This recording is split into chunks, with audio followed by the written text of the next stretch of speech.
Olá, começa agora o Universo Unifra. É aqui toda semana que você fica sabendo um pouquinho mais sobre o Centro Universitário Franciscano. E hoje aqui comigo uma raridade, alunos, que a gente vê muito professor vindo aqui dar entrevista, falando de projetos, eventos. Hoje as gurias da enfermagem, a Camila Biazuz e a Simone Pereira, que são coordenadas pela professora Dirce Steinbachs, elas vêm falar sobre o projeto, é um nome grande, Exercendo a Cidadania e Potencializando o Viver Saudável pelo Desenvolvimento de Práticas Sociais Empreendedoras. Tudo bem, gurias? Tudo bem? Tudo bem. Conta pra gente então como é que vem se desenvolvendo esse projeto, quais são as ações que vocês têm desenvolvido dentro dele? Bom, primeiramente, para começar, nós fazemos parte de um grupo de pesquisa e todos esses projetos acabaram emergindo um pouco do grupo, que é o Grupo de Estudos e Pesquisa em Empreendedorismo Social na Enfermagem e Saúde, GPESES, que fica mais fácil de falar. GPESES. E também esse é um grande projeto que a gente começou desde o terceiro semestre. Na verdade, a professora Dirce trabalha muito mais tempo com isso, desde o mestrado, doutorado dela, e o grupo ele se focaliza no empreendedorismo social. E no terceiro semestre a gente teve a primeira vivência, que foi com as famílias no Alto da Boa Vista, que é um dos nossos campos de estágio, onde a gente fez parte do projeto Adotando uma Família, no qual a gente vai para essa família e a gente estuda com elas, a partir das teorias de enfermagem, práticas sociais. A gente tenta exercer nelas a autonomia, a proatividade, onde elas são protagonistas da própria história e fazendo essa diferença, não focando na doença ou nos problemas familiares, mas sim em soluções, promoção de saúde, prevenção de doenças e agravos e toda uma reestruturação familiar, que é isso que o empreendedorismo social e o viver saudável trazem dentro dessa teoria. Certo. A gente lendo o nome do projeto, me veio assim essa impressão, práticas sociais empreendedoras.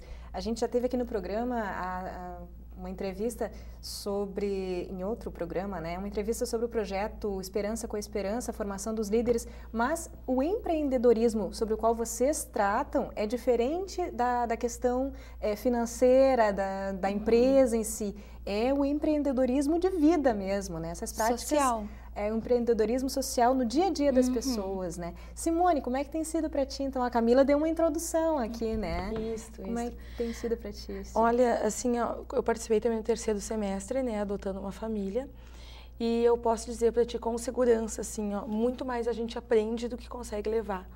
Né, que a maneira como se organizam, como que tu pode chegar até eles e, de repente, através das teorias que nós levávamos até lá, fazer com que isso fizesse parte da vida deles, mas de uma maneira muito tranquila, não impondo nada, né, mas fazendo com que eles mesmos enxerguem, né. E a partir, então, do terceiro semestre, foram emergindo ideias, né, empreendedoras. O terceiro porque vocês estão no sexto agora, né? Sim, então faz um ano e meio. Um ano e meio de projeto. Vocês estão nesse projeto. Então foi surgindo essas... Foi surgindo. E aí a gente começa a ver que realmente a gente é capaz de ser empreendedores na enfermagem, na saúde.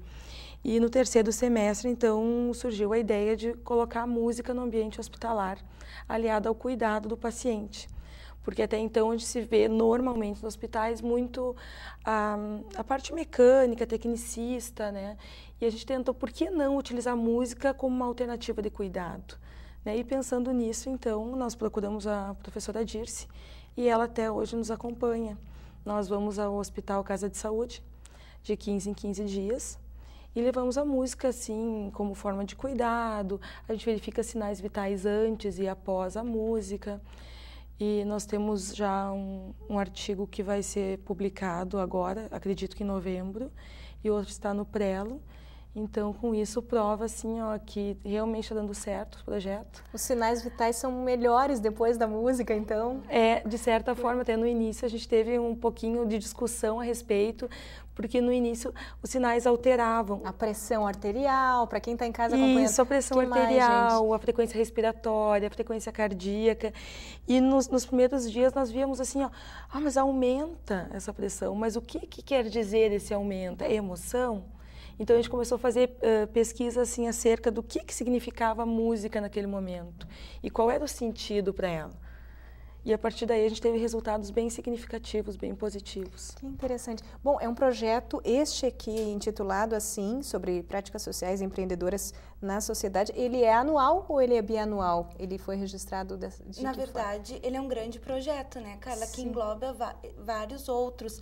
Ele é anual e acontece no decorrer de todos os outros projetos. Certo. Por exemplo, agora a gente está, a Dirce conseguiu a bolsa do CNPq, do qual eu sou bolsista dela, e nós temos um projeto que trabalha com as interações e relações dentro da família, potencializando essas práticas empreendedoras, onde a gente busca autonomia, como é que essa família se relaciona, onde estão os reais problemas, onde pode estar se falando em saúde.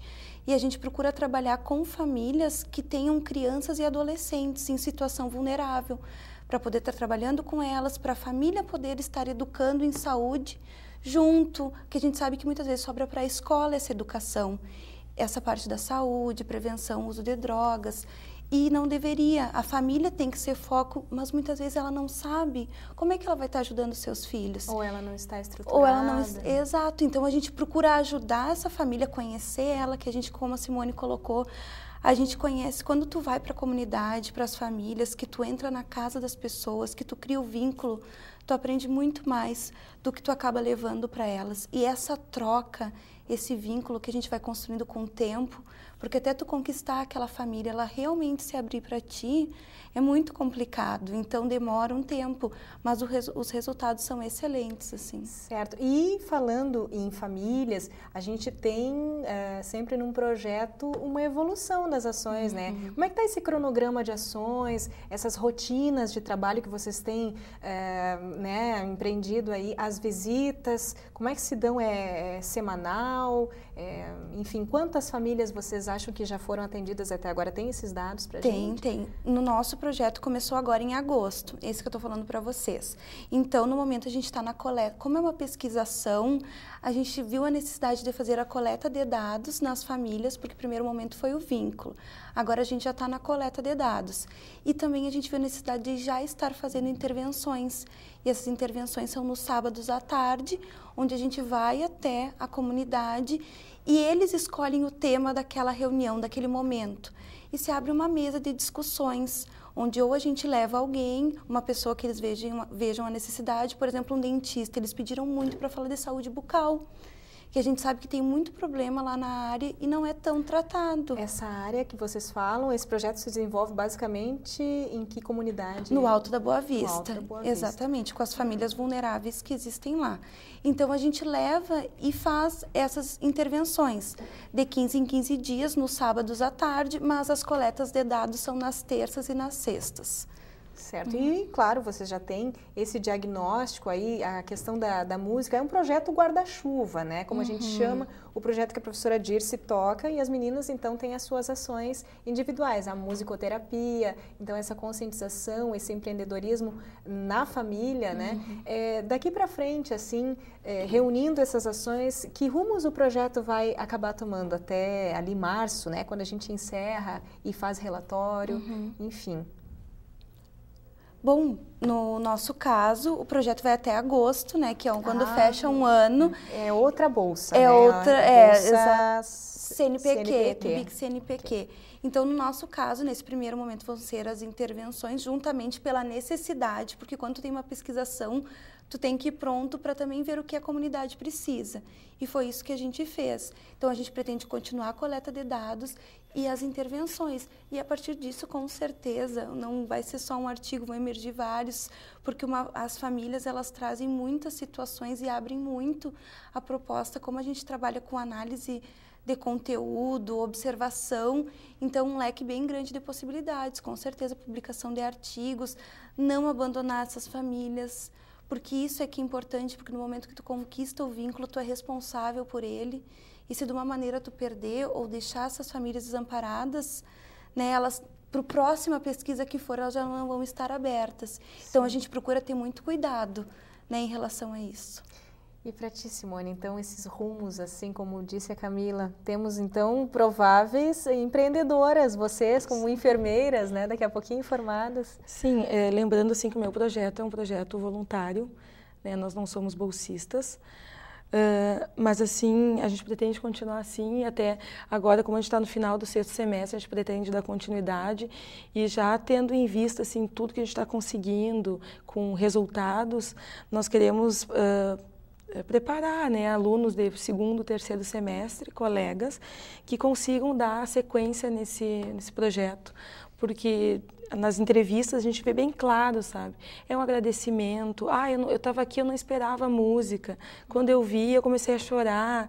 São situações assim que não tem como um projeto assim parar, né? Então eu espero, sinceramente, que os nossos novos colegas deem sequência nesse projeto. Você se forma, o curso tem 4, 5 anos? 4 anos. As gurias daqui a um ano estão formadas, né? Isso. Então, realmente tem que dar sequência a essas ações. Mas agradeço muito a presença de vocês aqui, desejo muito sucesso no projeto e nesse futuro aí como enfermeiras atuantes, né? Como desde já se mostram. O programa vai a um pequeno intervalo, não saia daí.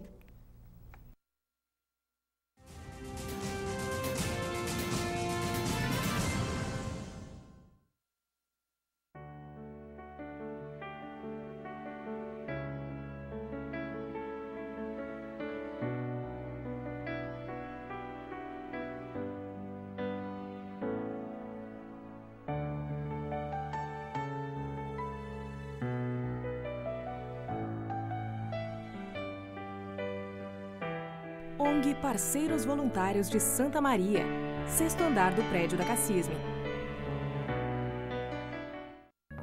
Oi pessoal, sou o Benjamin. Estou aqui para dar um recado a vocês. Ao saírem das salas e ambientes de trabalho, desliguem o ar-condicionado.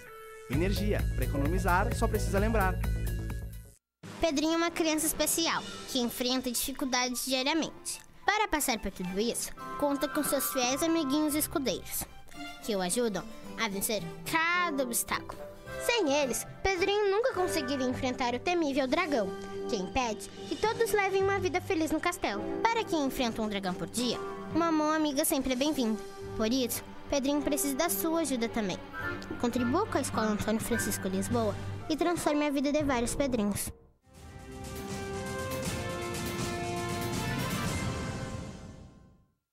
E agora você acompanha uma reportagem de Francine Boijink sobre a Amica, uma associação que promove a formação dos cuidadores dos portadores da doença de Alzheimer.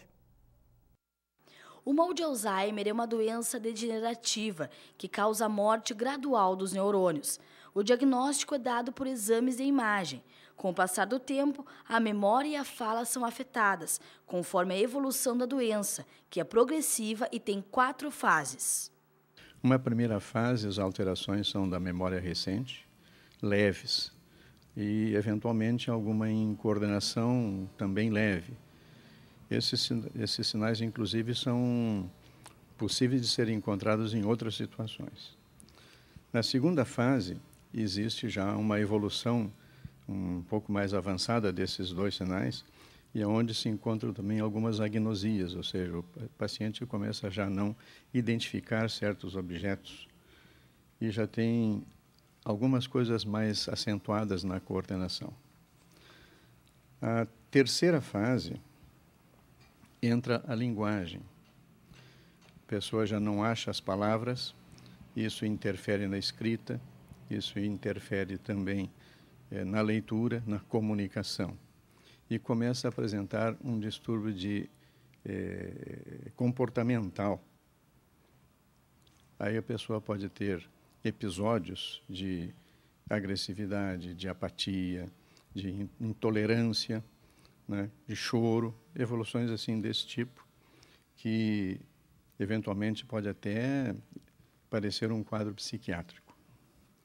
Na quarta fase, essa evolução toda vai se acentuando em todas essas 3 anteriores, vai intervindo na capacidade motora, o paciente vai precisando de auxílios de terceiros, e todas as funções cognitivas de comando vão se esvaindo, digamos assim, e ele acaba num leito, numa cadeira. A evolução final é de um paciente restrito em todos os sentidos, que acaba com uma infecção, geralmente uma pneumonia, e indo ao óbito. Se a doença é descoberta no início, os sintomas podem ser controlados. Por isso é importante que se conheçam os sinais que indicam a presença do Alzheimer. Entre os indícios mais comuns do Alzheimer estão a mudança de personalidade, os problemas com o vocabulário, problemas com o raciocínio, perda de memória e desorientação no tempo e espaço. Desde 2006, é desenvolvido na Unifra um trabalho voltado aos cuidadores de pessoas portadoras de Alzheimer. Professores e acadêmicos das áreas da saúde fazem parte da AMICA, Associação Multidisciplinar Integrada aos Cuidadores dos Portadores da Doença de Alzheimer. Essa atividade proporciona essa nossa atividade que funciona a cada 15 dias com os cuidadores e nesses intervalos nós temos trabalho com os acadêmicos que participam e com os professores. Então nós temos 7 professores envolvidos nesse projeto. Nós temos a fisioterapia, nós temos a nutrição com 2 professores, nós temos a odontologia, nós temos a enfermagem, nós temos a terapia ocupacional e a farmácia. Tá? Então, todos esses professores atuam em conjunto nessa atividade inter e multidisciplinar, tá? Para essas pessoas, com cuidado dessas pessoas. O projeto foi criado pela grande procura de pessoas cuidadoras que precisavam de um auxílio técnico e científico sobre a doença.